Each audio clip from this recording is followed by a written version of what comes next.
Perang Napoleon adalah serangkaian konflik yang terjadi pada awal abad ke-19 ketika Napoleon memimpin Republik Prancis yang baru ke dalam pertempuran melawan oposisi bergulir dari negara-negara Eropa yang bersekutu.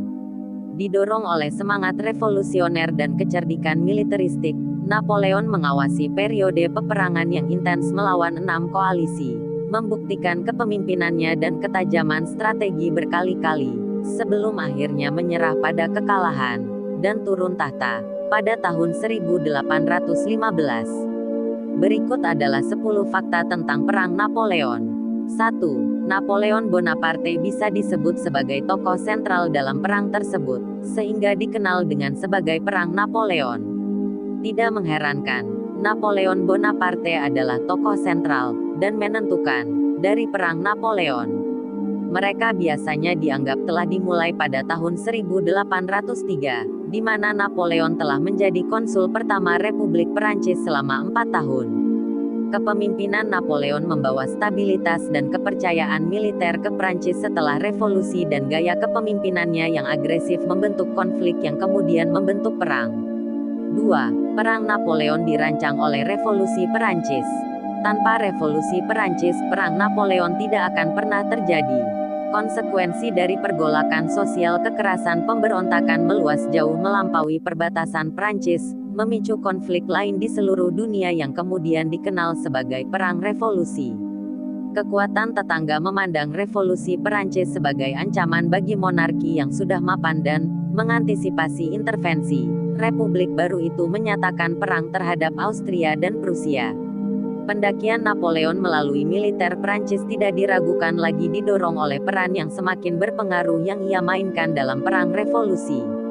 3. Perang Napoleon telah dimulai pada tanggal 18 Mei tahun 1803. Ini adalah tanggal di mana Inggris menyatakan perang terhadap Perancis, mengakhiri perjanjian Amiens yang berumur pendek, yang telah membawa tahun perdamaian ke Eropa, dan memicu apa yang dikenal sebagai Perang Koalisi Ketiga, Perang Napoleon Pertama.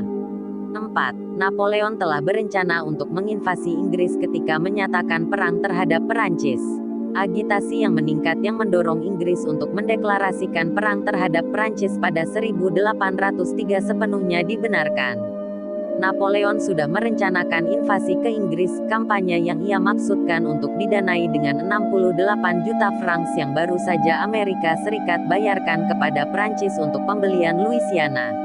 5. Prancis berperang 5 koalisi selama Perang Napoleon. Perang Napoleon biasanya dipisahkan menjadi 5 konflik, masing-masing dinamai setelah aliansi negara-negara yang berperang dengan Perancis, koalisi ketiga, tahun 1803 sampai tahun 1806, koalisi keempat, tahun 1806 sampai tahun 1807, koalisi kelima, 1809, koalisi keenam, 1813, dan koalisi ketujuh, 1815. Para anggota dari setiap aliansi adalah sebagai berikut. Koalisi ketiga terdiri dari Kekaisaran Romawi Suci, Rusia, Inggris, Swedia, Napoli dan Sisilia. Keempat termasuk Inggris, Rusia, Prusia, Swedia, Saksoni dan Sisilia. Kelima adalah Austria, Inggris, Tirol, Hongaria, Spanyol, Sisilia dan Sardinia. Keenam awalnya termasuk Austria, Prusia, Rusia, Inggris, Portugal, Swedia, Spanyol, Sardinia dan Sisilia. Mereka terakhir bergabung dengan Belanda, Bavaria, Württemberg dan Baden. Ketujuh dibentuk dari 16 anggota, termasuk Inggris, Prusia, Austria, Rusia, Swedia, Belanda, Spanyol, Portugal dan Swiss. 6. Napoleon adalah seorang ahli taktik militer yang brilian. Reputasi Napoleon sebagai ahli strategi medan perang yang brilian dan inovatif telah terbentuk ketika Perang Napoleon dimulai, dan taktiknya yang sangat efektif ditampilkan di seluruh konflik yang terjadi.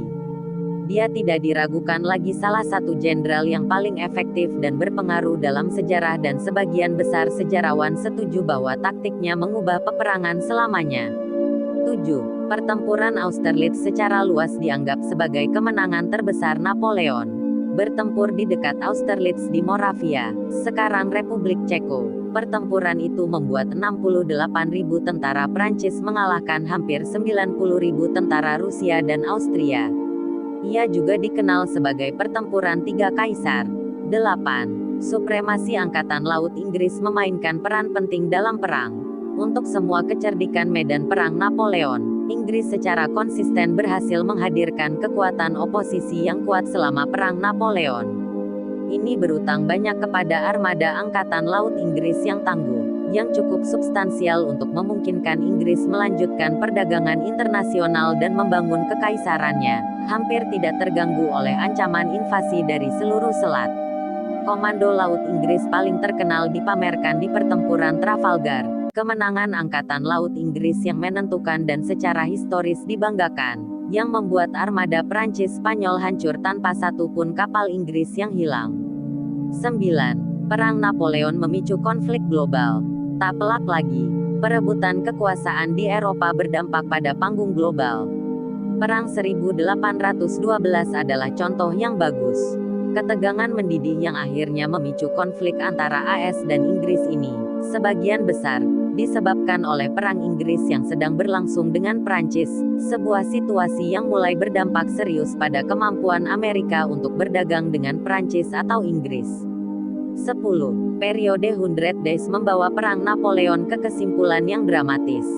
Setelah pengunduran dirinya pada tahun 1814, Napoleon dikirim ke Pulau Mediterania Elba. Namun pengasingannya berlangsung kurang dari setahun. Setelah melarikan diri dari Elba, Napoleon memimpin 1.500 orang ke Paris, tiba di ibu kota Prancis pada tanggal 20 Maret tahun 1815.